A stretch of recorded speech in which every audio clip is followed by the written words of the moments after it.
What is going on with your health condition? So I'm going to have you bring whatever questions you have. This will be our live Q&A.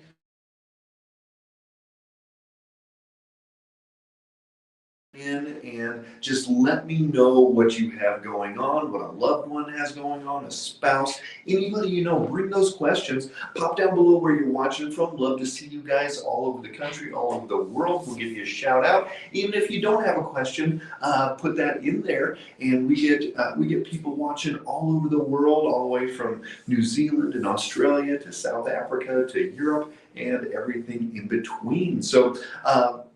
Here's what happens. Ask your question. I'll give as good of a response I can, give you some action steps that you can take today to start getting your health back. And let's see if we can inspire other people as well. If you've got some solutions, some things that you've done to help a condition that somebody else is asking about, put that down below as well. This is a great community, and we know that you guys have a lot of solutions, a lot of things in there. Hey, Christy, great to see you from South Dakota there, and Barbara in Chicago. Good to see you. Heather in Kingsport, Tennessee. So, all right, let's get into this. Many people are dealing with health conditions, and ultimately, you've got to get to that underlying why. You've got to get to that reason of, okay, here we go. Your health is not working like it should be. Hey, Patricia in Montana there. And so you've got to get to that why. You've got to take that step back, and you've got to start digging deep.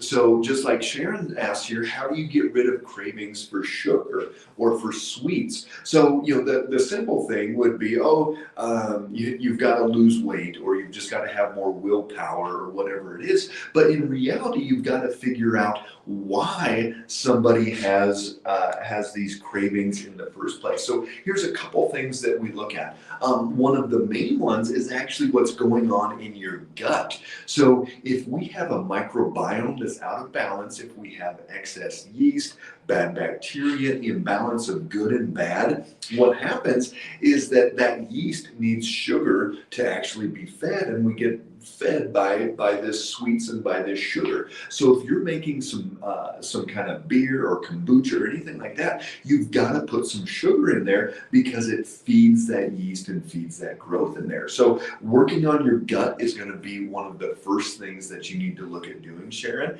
And look at your tongue. If you've got white coating on your tongue, you've got to think about yeast, bad bacteria, different things in the gut in there. Number 2 is going to be to stabilize your blood sugar. And Brittany, go ahead and put the oil of oregano link on there as well. We've got an amazing oregano product. It's time released. It gets down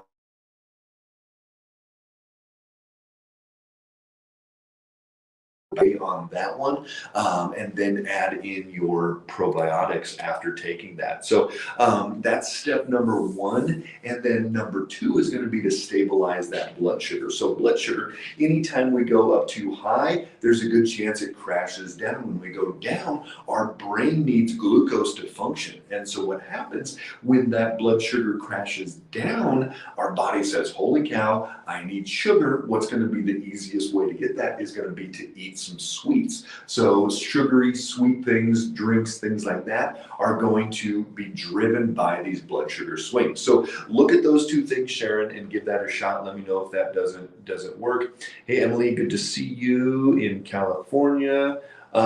Christy, thyroid labs, take meds prior to lab testing or wait until after. They used to have me wait to take meds. Now, last couple times they've had me take them and now say I'm hyper, but don't feel that I am. Christy, great to see you. And speaking of thyroid, if you guys have not registered for our thyroid workshop this evening, 6 o'clock Mountain Standard Time, 8 Eastern. We're going to go live. We're going to be on Zoom. You're going to be able to spend probably 45 to 60 minutes of in-depth what is actually going on with your thyroid, how the physiology works, what can go haywire, and then what you can do to get it better. And then we'll do some live questions as well and have some great opportunities for you guys to take some massive action. So jump on that tonight if you have not already registered. registered. Brittany will put that down below in the link and be able to get that going. So should you take meds before or after? And there's probably no perfect answer to this, because here's the deal. We need to know what your body is doing with the meds in your body. So if you take it and then go get blood drawn in a little bit after that and you're hyper, well, you're taking enough that's making your body go hyper. But if you don't take it and then you're hypo, we don't really know how your body is affecting that. So what I would recommend is, if you take it like at 5 or 6 in the morning, a lot of people take it first thing in the morning, do your blood at like 10, 11, 12 that day. We don't like fasting blood work anyway, so we don't want you first thing in the morning getting your blood work done. Most of our patients are about 11 or 12 that they get their blood work done. So I would go ahead and take it in the morning, give it a little bit of a delay, and then get that tested. But yeah, check out that workshop tonight, and we'll be going live on that one. This is Debbie. Hey Debbie, why do I actually sleep better at night if I have a 30 or 45-minute nap during the day? I fall asleep easier and actually sleep more sound. That seems kind of backwards to me. Absolutely. A lot of people, if they take a nap, they don't sleep as well at night. But maybe that's just what your body needs to have the proper release of some different hormones, to give those adrenals a little bit of a rest. Because here's what happens. A lot of people, the adrenals actually start going up before bed if they're in a more revved up fight or flight states and things like that. So you may be just giving your adrenals the rest that they need so that you can actually get into a good quality sleep state later that night. So I would actually look at your adrenals, check to see what your cortisol level's doing, some of those things to really help your body function and get that energy that you need throughout the day. Lisa, good morning from Westchester, Ohio. We had a dessert after every meal growing up. I feel like Pavlov's dog when it comes to sweets after meals.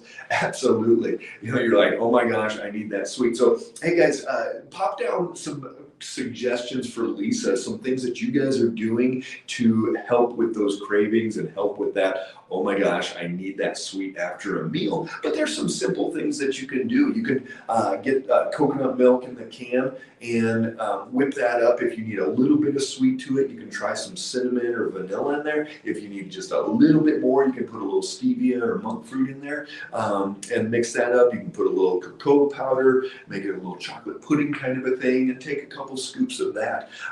So there's a lot of things that you can do to give it a little bit. But here's the deal. The more you come away from it, the less those cravings you'll have. So basically, the sweetness, I've got a patient, he was drinking Snapple teas like nonstop, and he went back and had one after like 3 weeks of not having any, almost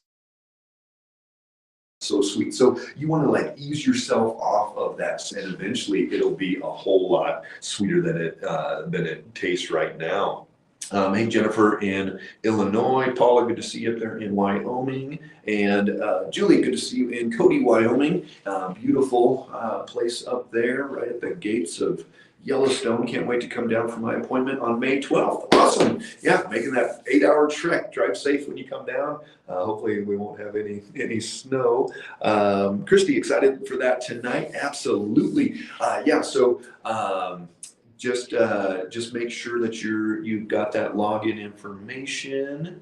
And yep, there's the lead. Jessica put that in for the webinar. And hi, Miriam. Yes, you are so welcome. Miriam is in Germany. Great to see you. Is it bad to have cortisol level of 8? So depends when you're doing that cortisol level. And I'm assuming it's a blood level. I like it 8 to 12, and that's kind of in the 10 to 1 time. But cortisol level of 8, it's a little bit the lower side, not too bad. But I would definitely look at other markers in there. What's your DHEA doing? Your DHEA should be closer to that 200 plus level. So let me know what your other levels are doing there, Emily. Courtney says Jello. So we don't want sugar-free Jello because that's going to have aspartame, things like that. But like Leon says here, collagen. Yeah, you can make your own gelatin. You can make it out of collagen, out of that gelatin powder, and you can make your own and put your own things in there. Sharon says raspberries. Yep, any of those berries are going to be good. Emily, or do I need to increase it? If so, how? So we're talking about cortisol. So do you need to increase your cortisol? Well, you don't want to just do things that drive cortisol more. That's not what you need to do. You need to make sure that you're doing the things that are not damaging your adrenals. You need to make sure you're keeping that blood sugar steady. You're keeping your body as good a state as possible, and then making sure that you're getting the good quality sleep and everything to nourish those adrenals. And Marianne, what are the labs for adrenal fatigue? So some of the things we're talking about, cortisol, a lot of times with adrenal fatigue, we'll see that somebody will be at like a 5, a 6, a 3 on their cortisol before noon. And that'll be pretty low. Their DHEA for a woman, especially if it's under 100, that's a very good sign that somebody has adrenal fatigue. If they're having reactive hypoglycemia, that's usually adrenal fatigue as well. Patricia, thanks for sharing this information. I've told lots of my friends about your clinic. Awesome. Thank you, Patricia. We love educating and getting it out of there. Murfreesboro, Sharon. I was just in Murfreesboro this week. I was down in our Tennessee offices and stayed in Murfreesboro. I actually went swimming in one of the creeks there. It was like 50-something degrees, and it was like a polar plunge. It was awesome. I love Murfreesboro. Greg, I appreciate your encouragement up here in Upper New York State. Awesome. Yeah, Greg, I went to Syracuse University for undergrad. Beautiful part of the country. Did mountain biking, all kinds of fun stuff. Love the Finger Lakes, love the Adirondacks, all that great stuff. So let me know if you got any questions there. And thoughts on berberine supplementation. Sharon, I'm not sure what you're looking at, what that's about, but berberine, it's not going to be this life changer, this be all and end all. Oh my gosh, now that I'm taking berberine, I'm so much better. I'm not sure if you're looking at it for inflammation or which part of what berberine can help with that, but some of the products that we use berberine in them. It can be good for kill off some different things, but in and of itself, it's not going to be a game changer. And Sharon K, wine lover here, 2:00 follow up in Brentwood today. Awesome, so excited. You can see Dr. Sherry again, and she is just amazing. What a kind-hearted person she is, and just a great lead. That's exciting. And let's take that one off. And do you deal with CIPD diagnosed patients? So here's the deal. Whether somebody's diagnosed CIPD or we've got any other of kind of these, I'm not going to say random, but just not really that mainstream diagnosis and symptoms and things like that. It's the same thought process. If somebody comes in with MS, if they come in with lupus, if they come in with rheumatoid arthritis or ulcerative colitis or any of these things, we've got to get to the underlying why. So we've got to take that step back and we've got to say, why is your body having these issues in the first place? And that's why we run the blood work, we do the brain map, we do all these things to figure out what is truly out of balance in the body. And yes, you may have specific supplements or specific medications or things that are helpful for a certain condition. But then long term, we've got to fix the why. We've got to work on the liver if that's a problem, on the gut, on the brain, on the thyroid, on the adrenals, on the liver, on the pituitary, whatever is out of balance. That's what we've got to work on. And so regardless of the diagnosis, that's what we need to be doing there. You know, Ashley, this is a slippery slope. What is an accurate test for chronic Lyme? So unfortunately, Ashley, I'm not going to tell you there's any perfect test out there for chronic Lyme. Chronic Lyme is one of the most challenging things to figure out if that's truly what you have. You know, if somebody's had a time, like I had 2 bullseye tick bite rings on my hip a bunch of years ago. I did 3 months of antibiotics, never went through having Lyme. But if I had seen those and then I started having symptoms of chronic Lyme later, it'd be like, okay, well, now I probably have chronic Lyme. So unfortunately, there is no perfect test. There's some different ones, and if you want to send us a direct message, we can talk more about that. But I've done a lot of work with Dr. Dietrich Klinghardt. He is world-renowned Lyme doctor out in Seattle, Washington. He's done all types of tests. He ends up doing some other things that aren't even lab test related in order to figure out what's going on. But a lot of times it is challenging and it's a slippery slope to go down because it can be years of treatment of different things. But you know, the average person that has chronic Lyme issues, they're also dealing with mold, and they're sensitive to mold toxicity, and they've got autoimmune, and it's that same body type. So if you have a lot of those things, it's probably not a surprise if you do have chronic Lyme. But remember, even if somebody does have chronic Lyme, you still have to get that body built up. You got to get it working as strong as you feasibly can. Because here's the deal: if you have chronic Lyme, there's no amount of any type of antibiotic. Oh, I'm going to be on that. I've had people come in 8th, 9th, 10th antibiotic, and they're like, I got to get to that perfect antibiotic, and it's going to get rid of my Lyme. But that's not how that works. So, Patricia, I from Syracuse, New York. Will you ever be coming to the East Coast?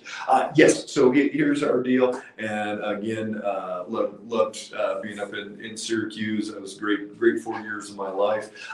You know, we absolutely are looking to continue to expand. And we've gone from 1 brick and mortar office to 4 in about 9 months. So we're on a growth trajectory. You know, what do they say? Time and money are those two biggest things. So we're working on it. We're getting it out there right now. What I can tell you, Patrice, is that we work with patients all over the country, from Canada, multiple countries, and we can drop ship blood work to any patient around the country. You can get that drawn, and then we're able to meet with you remotely and come up with a game plan for what's going on. So I just spoke with somebody in Virginia yesterday, another person in New York. We've got patients all over the country, so we can do things remotely as well. Emily, thanks so much, Doc. Watching your videos and more information gives us hope. Absolutely. There is hope. You can heal. I love talking about my mom's story. 79 years old now, and she used to have MS. And I love that term, used to, because she did. She used to have MS, and she was on the drugs, and she had a cane, and she had a wheelchair, and all those things.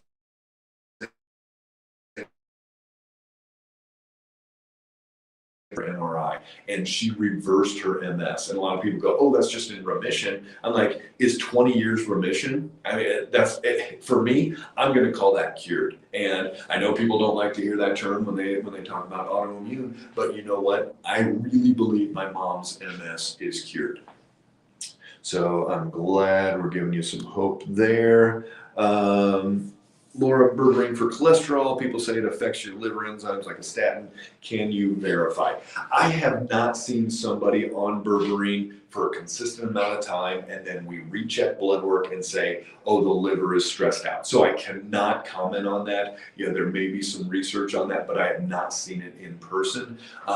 Here's the deal. We don't give out cholesterol lowering medication or supplementation in our office. So, you know, if somebody does have high cholesterol, we're working on their blood sugar and their blood pressure and all these other things. And as that comes down, their cholesterol comes down. So, Nancy, good to see you. I will make an appointment. I look forward to seeing you. Jillian, great to see you. Sharon, I heard it acts like metformin for people with blood sugar issues. Thanks for this Q&A session. Absolutely, Sharon. So berberine, some people do take it for blood sugar as well. Here's the deal. We don't give out supplements for blood sugar imbalances. We don't give out blood sugar supplements for diabetes. We don't give out blood sugar supplements for hypoglycemia. We don't need to. When somebody is wearing one of these, a continuous glucose monitor, you know exactly why that's going up and why that's going down. You know what to do differently, what not to eat and what to eat. Every one of our new patients gets a continuous glucose monitor and they start learning. Do this, don't do that, do this, don't do that. And they start seeing those changes over and over and over again. So I would not just want to take a medication or a supplement for blood sugar. Are you also familiar with implant hypersensitivity and also how it causes blood chemistry issues? Yes, so we've seen this with multiple patients, and some of them go and have explants where they take out their implants, and some of them get better and some of them don't. Sometimes it is related to that, sometimes it's not. It's probably a 50-50, but that's also that same type of person that's going to be more sensitive to Lyme, more sensitive to mold, to having autoimmune, things like that. So absolutely, but even if somebody does have implants, even if somebody is dealing with that, you've got to get your body detoxifying as well as possible. You've got to get it as strong as feasibly possible.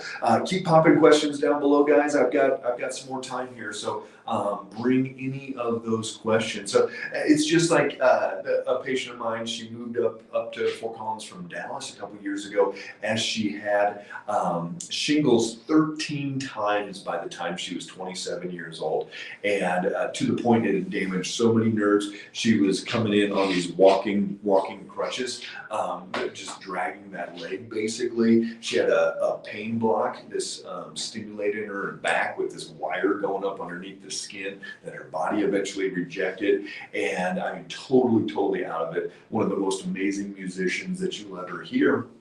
And we got her fixed up to where she went 2 years without having a shingles flare. And then COVID and getting married and like 3 other things, and she did have a little flare. So I'm not saying don't get married, but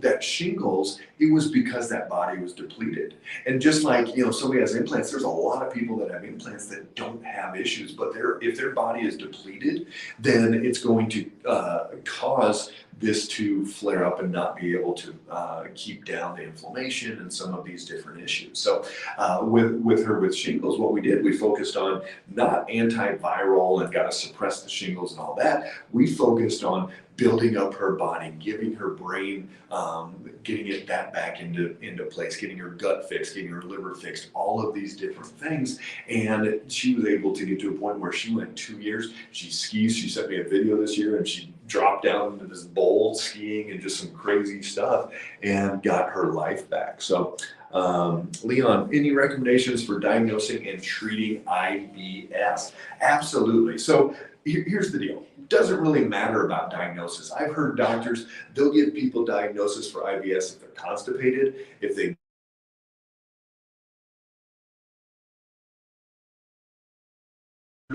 all the way across the spectrum. So I don't really like that term, irritable bowel syndrome. What's an irritable bowel? You can have 100 symptoms of irritable bowel syndrome, but what we do look at is, can we treat this? Can we figure out why somebody has an irritable bowel? And that's what I'm looking at, is I want to get to the why. So a lot of times, just like we talked about earlier, that microbiome, if you've got a white tongue, that microbiome is out of balance. And a lot of times we have to do kill off, build up, and do that a few times and get that gut balanced out.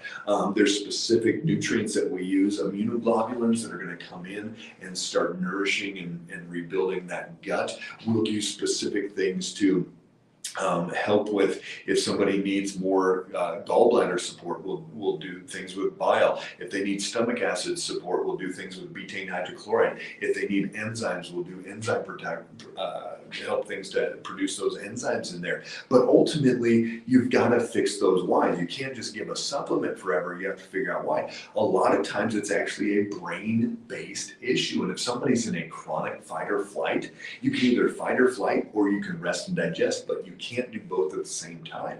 So if you're in this chronic fight or flight state, then you're not going to be able to digest like you need to be digesting. So what needs to happen? You need to calm your brain down. That's why we do neurofeedback. That's why we do brain maps. That's why we get people out of that fight or flight state so they can truly digest. And then from there, you got to work on that gut lining. You've got to look at healing up with glutamine, marshmallow root, aloe vera juice, things like that. You've got to take out potentially harmful foods. Those are all the things. Check out some of our videos on YouTube. If you guys have not seen our YouTube channel, I kind of like it. We got tons of information on there, almost 700 videos, and you can search them way easier than you can on Facebook. Subscribe to that channel and start watching videos and just start learning. You can search anything. You can search gut, IBS, digestion, all these different things, and we've got videos on there to give you ideas how to start taking massive action in your life. Okay, what causes plantar warts and warts in general? My son had them on his feet. I treated with apple cider vinegar and some essential oils. They went away. Haven't come back, but ever since then, I have had some warts come up on my fingers. I never had warts previously.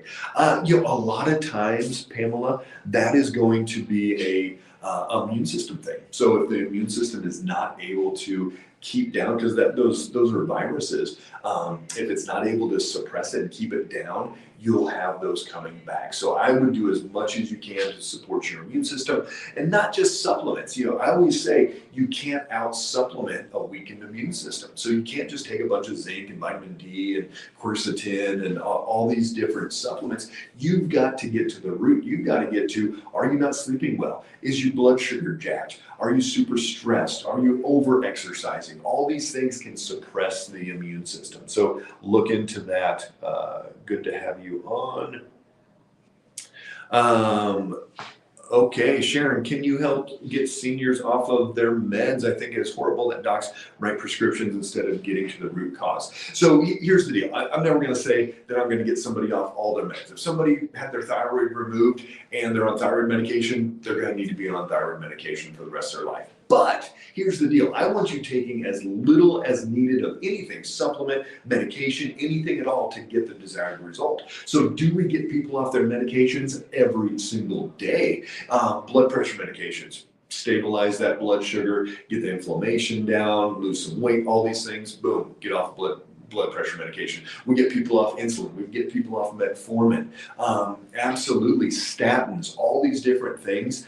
If you get the body balanced, those aren't diseases. Those are just states. High blood pressure, high cholesterol, high blood sugar. Those are states that somebody's body is in. And if you change that state, you get off of it. It's not like, oh my gosh, I've got this genetic disease that if I stop taking this drug, I'm going to die. That's not what it is.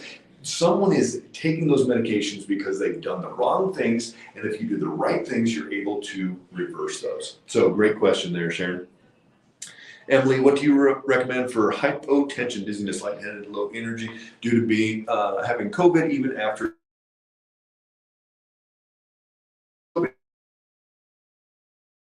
pressure changes, and we call that POTS, and we see it a lot of people and people that had COVID or had their COVID shots, and they'll get dizzy, and then that blood pressure drops, and then the heart rate shoots up really, really high. And we've helped lots of patients with that condition. And so here's what I recommend.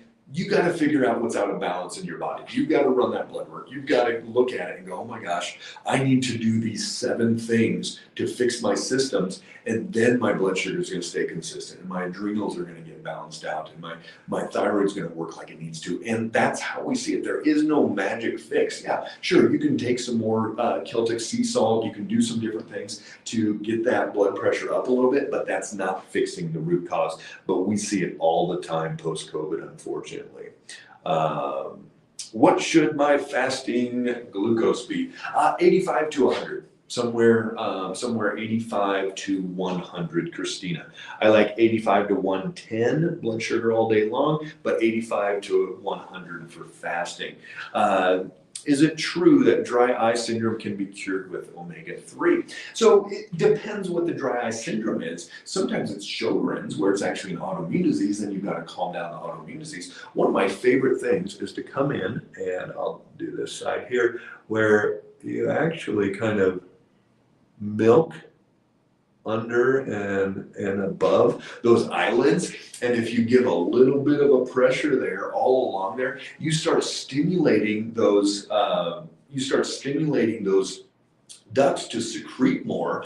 And you do that, you're like, holy cow, that eye is really lubricated, the other one's still really dry. So omega-3 can be helpful, but that if it is a omega-3 deficiency, that can fix it. But otherwise, you've got to figure out why that's going on. Another thing, people with gluten issues, gluten sensitivity, gluten allergens, some bodies, they make it's called cell mimicry, where they create antibodies for gluten, but they look very similar to these cells in the eyes that secrete that lubrication, and they'll actually attack, the immune system will attack those cells just as they're attacking that gluten. So every time somebody eats gluten, their eyes get drier and drier and drier, and they're putting drops in. So I've seen people come off of drops, get rid of their dry eyes if they get off of gluten. So just a heads up there, you tried that one.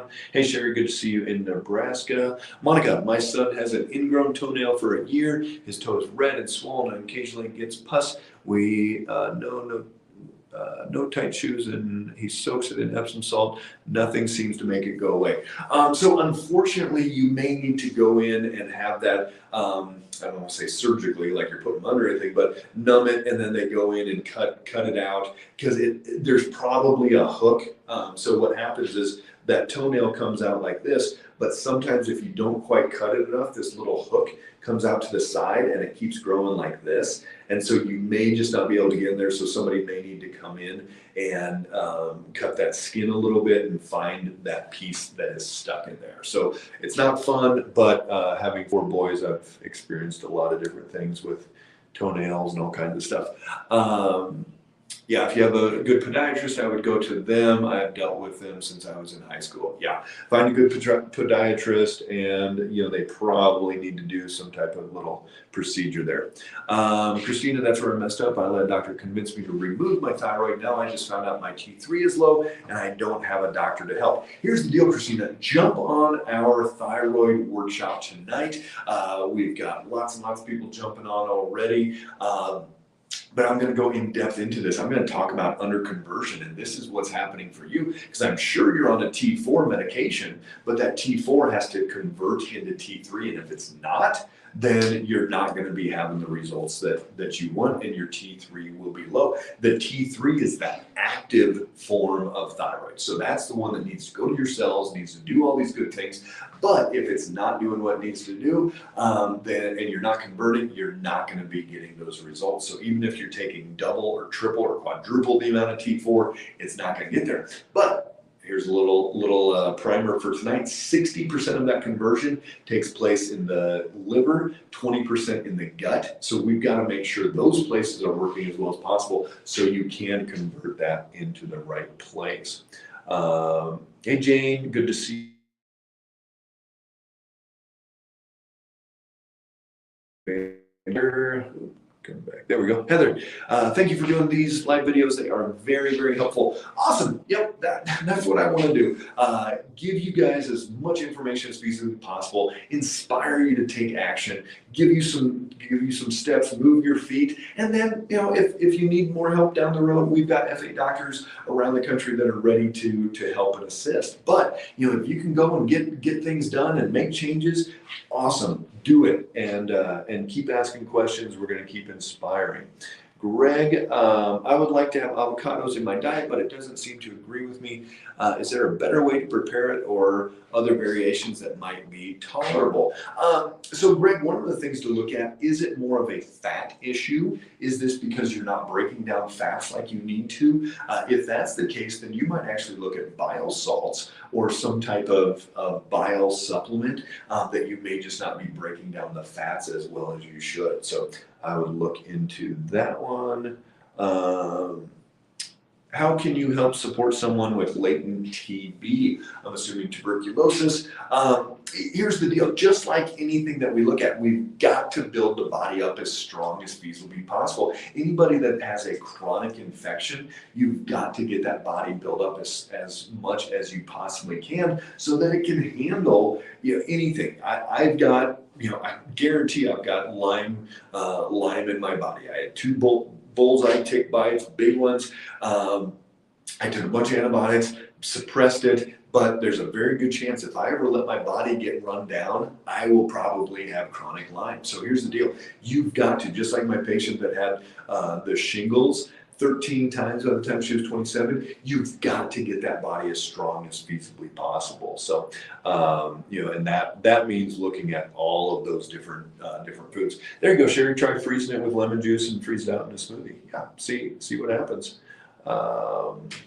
And James, do you have any advice regarding POTS? My granddaughter, 20 years old, was recently diagnosed. Yes, we just talked about this. We're seeing it so much post-COVID shots, and you know, it's a huge effect. You know, the blood pressure drops, heart rate goes up, you feel horrible. It is really hard to function with that. So there is no magic bullet. Yes, if somebody just has some blood sugar irregularities, I have them start taking the Celtic sea salt. Brittany, you can put a link to Amazon down below there, but we'll do the Celtic sea salt and at least a teaspoon a day of that. But ultimately, we've got to look at adrenals, we've got to look at blood sugar, we've got to look at the liver, the gut, all these different systems that can be out of balance that are causing that blood pressure to not stabilize like it's supposed to. But we've helped many patients with POTS, especially in these last couple years with the issues that have been going on. So there is hope and it can be helped. So let's go here, and that looks like it might be it. Okay, here's the deal, guys. Jump on tonight. We're going to get in depth into thyroid and just really get you guys squared away on what the thyroid does, how the physiology works, what can go haywire, and what to do on a regular basis to get your thyroid working as well as possible, and even get into Hashimoto's and how autoimmune actually affects that. Yes, so Sharon, there's a link. Brittany, go ahead and pop that one down below again, and we can go more into that. But yes, it will be a Zoom link on there as well. So stay strong. Do everything you can to keep your body moving in that right direction. We never arrive. We're never healthy. It's always pushing. It's just like, you know, you trained for a half marathon, you ran it, now you're in shape. No, you've got to continue to keep doing everything that you're doing and keep learning, keep educating yourself so that you can be the best you can be, not just for yourself, but for everybody else around you. I know we've got the ability inside of us to affect the rest of humanity. So having your health is one of the first steps for that. All right, guys, take care. Have a great day.